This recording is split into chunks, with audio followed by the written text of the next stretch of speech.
il a marqué le monde du cinéma par ses nombreux rôles dans des films incontournables.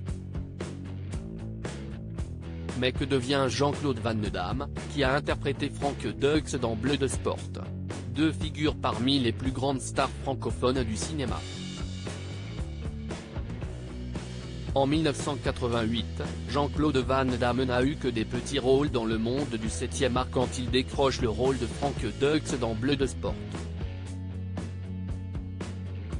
Dans ce dernier, l'acteur belge donne la réplique à plusieurs célébrités, comme Forest Whitaker ou encore Donald Gibbs. Une expérience qui lui permet d'enchaîner les rôles à l'écran. En 1992, il apparaît au casting du film Universal Soldier, puis Time Cop 2 ans plus tard. Dès lors, Jean-Claude Van Damme est certain d'avoir fait le bon choix de quitter sa Belgique natale pour rejoindre les États-Unis. Les années défilent et JCDV, comme certains le surnomment, enchaîne les rôles à l'écran. En 2008, il sort même son propre film, éponyme, où il raconte son histoire.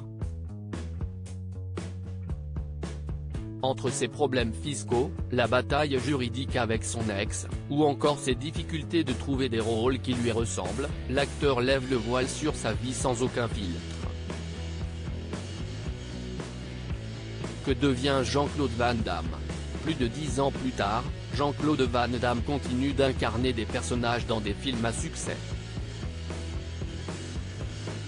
En 2012, les cinéphiles l'ont d'ailleurs vu interpréter Jean Villain dans le film Expendables 2, Unité spéciale. Il est aussi apparu dans le rôle de Maître Durand dans Kickboxer, Vengeance et Kickboxer, l'héritage.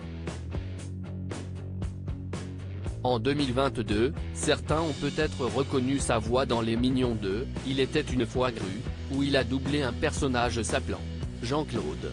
Prochainement, les fans de Jean-Claude Van Damme pourront le voir incarner un rôle dans un film d'action intitulé Silent Kill, réalisé par Anthony Hickox.